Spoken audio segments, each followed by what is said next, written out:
Live from downtown Detroit, Local 4 News at 6 starts now. They spent a year planning their dream wedding.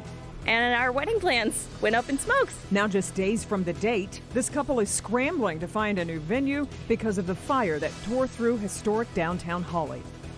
That's right, and that fire badly damaged the Holly Hotel, a popular spot for weddings in the village's downtown. One story of so many, right? Yeah. All four buildings were damaged yesterday. It took crews a million gallons of water to put out the fire. Most of the businesses on the block are closed today, and power is out to much of the area. Megan Wood spent the day in Holly and supposed to get married at the Holly Hotel this Saturday.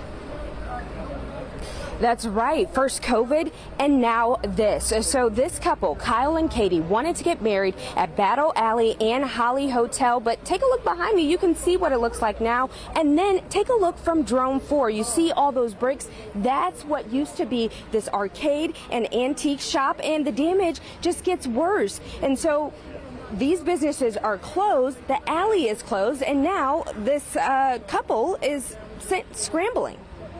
I wake up to find out that, honey, the venue's on fire. This couple was planning to get married in Battle Alley. We chose the Holly Hotel because it was such a amazing central location. It's a beautiful small town feel. I fell in love with it. But that dream went up in flames Tuesday night. Holly Hotel is still standing but has water damage inside. The owners say it's the hotel's third fire. One was in 1913, the other in 1978. The fire chief that is fire chief now he was a very young fireman to the fire in 1978, and he's here again, and he said, I didn't want to see that roof go up again. And he said they attacked it in a way that they knew that they could save the Holly Hotel. The hotel will rebuild, but with the wedding Saturday, Katie, along with other families, are out of a wedding venue. We have been trying to chase down venues. We've had a lot of outreach, thankfully. A lot of people loving to help. It's been pretty heartwarming, actually. The good news is they did find somewhere here in Holly to get married. They said Venue 111 has been super helpful and accommodating during this super difficult time, and they hope to come back here to Battle Alley and Holly Hotel for their anniversary. And the hotel says the community has been showing them an outpouring amount of support. Live in Holly, I'm Megan Woods, Local 4. One of the great things about small towns at a time like this. All right, Megan. The Oakland County Prosecutor's Office working to stop the release of evidence in the Oxford High School shooting. The prosecutor's office says it's going to intervene in a civil lawsuit. A judge ordered the release of all evidence contained in the Oakland County Sheriff's Office's file relating to the shooting, including the surveillance footage. Prosecutor's office is concerned about any impact on the criminal trials and about giving the Oxford school defendant the notoriety that he sought. Meanwhile, Ethan Crumbley, the aforementioned, will be back in court tomorrow morning. All right, well, right now it's day 2 of intense heat as we take a live look at our Ann Arbor sky cam. But there is one noticeable difference out there. If you have plans outside, it's a lot less humid today. That helps. Yeah. And Brett, a few degrees off of where we were yesterday, too. Yeah, temperature down, but like you said, it's the humidity that we're really feeling the difference. And when we look at that, we look at dew point temperature. This map just shows you how much different it feels today compared to yesterday. This number, 5 to 15 degrees lower compared to 24 hours ago. It does fluctuate a bit over the coming days before going back up when that rain returns on Sunday. In the meantime, that temperature is still sitting in the 80s, still 91 at City Airport, 87 Howell, 85 out in Ann Arbor. This evening it's quiet. It's still pretty toasty out there, so stay cool if you're going to be out. But notice how quickly numbers fall with the clear skies and dry air in place. It's Sunday that we're expecting rain, and it's going to be impactful. We'll talk timing in just a few minutes. Thank you. A tragic update to a story we first brought you yesterday at 6. Roseville police say the 11-month-old little boy abused by a babysitter has died. Investigators say Kamora Hodges admitted to the physical abuse. The baby was rushed to the hospital last week with severe head trauma, and today we learned the baby did not make it. Hodges was originally charged with child abuse, but now police are asking the prosecutor's office to enhance those charges. Tonight, there is a debate about the proposed gun range in Washtenaw County, all because of what's across the street. All centered on Northfield Township, a township north of Ann Arbor. The gun testing facility would be across from an equestrian center on 7 Mile. The center's owner worried about what the noise might mean for their horses and the people who ride them. Grant Herms there live to walk us through their concerns. Grant. Well, Devin, Kimberly, it's more than just that horse center. This is that lot here where that gun range is supposed to go. I want to set the scene here for you. Just to my left, 3 different houses down the road, a new house being built across the street here, across the street, a house that's already there, and down the road is where that horse center is. Neighbors here say they are more than just worried. They're downright scared. The gun range would be considered an optics research range for high-powered rifles from the Livonia-based Leapers, Inc. The company's website boasting a number of so-called tactical equipment for guns. Local 4 tried reaching Leapers today, but did not get a comment back.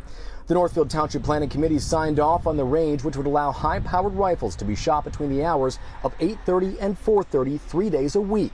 But neighbors have serious concerns, like Casey Davies-Lloyd, who trains horses just down the road, who says they were kept in the dark about the plans. We found out about it from the zoning sign that was posted on their property, and that obviously caused a stir within the barn. Davies-Lloyd is a trainer at Oasis Equestrian Center, where she leases stables, now fearful of what days filled with gunshots would mean for her 3 horses. When they're spooked by a loud noise, such as a gunshot, their instinct is to take off. She also trains riders, many of them children and teens.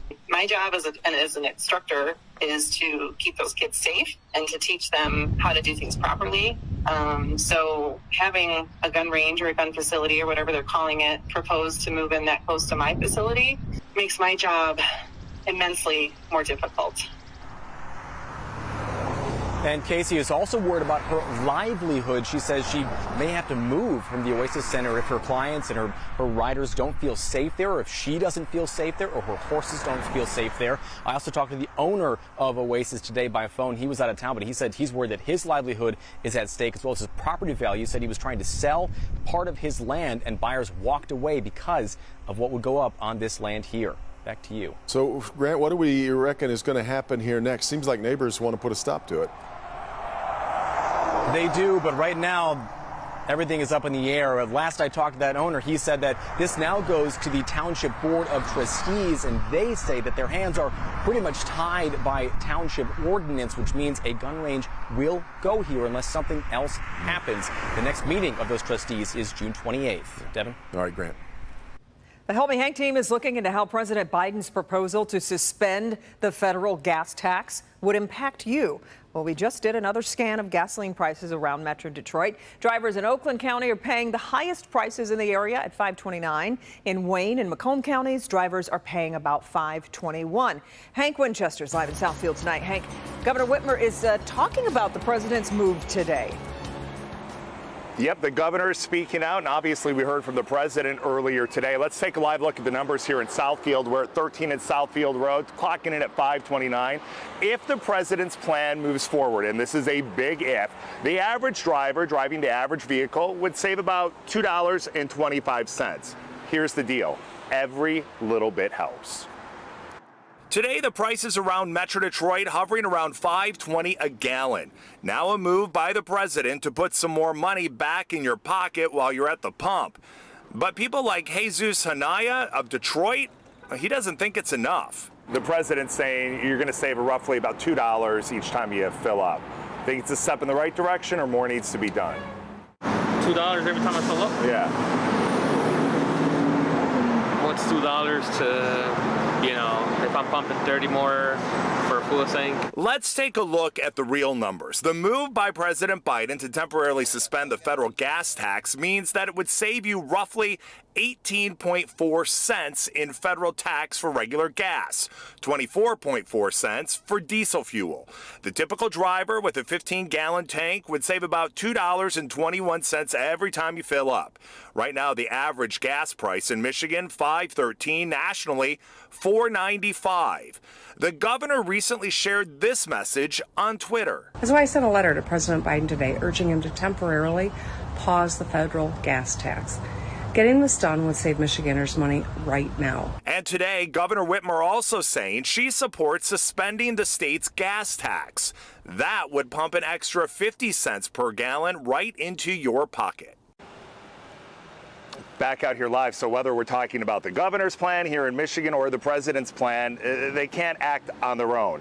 They're going to need support from across the aisle. Unclear as to whether that's actually going to happen. As Grandma Winchester would say, don't count your chickens until they're hatched. We all have to keep budgeting and saving until there's some relief here at the pump. That got us thinking, though, about something that we're all dealing with, obviously, these rising prices. So tomorrow at 5 o'clock, a Help Me Hank special report. We're talking with gas station owners and people right on the front lines. How are these prices being set? Also, are they making a lot of money right now because us consumers are spending so much money?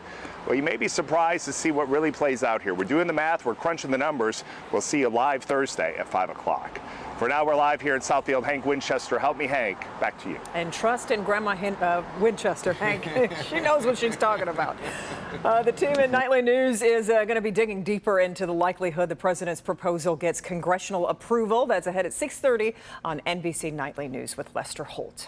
The Michigan Task Force on Women in Sports marked the 50th anniversary of Title IX this week by releasing its final report, and it finds there is still a ways to go for women's equality. Yeah, some of the findings include gender disparity in sports, participation and opportunity starts at an early age and continues through adulthood. They are recommending the current federal Title IX requirements be modernized, plus an investment in pathways for Michigan girls and women to play, work, and lead in sports in Michigan, and encourage Michiganders to support and invest in future opportunities and access for girls and women of all levels of sports.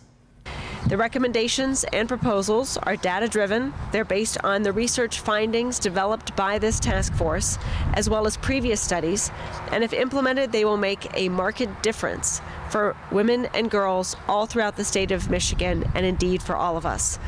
The Michigan Women in Sports Task Force was created 3 years ago by Governor Whitmer.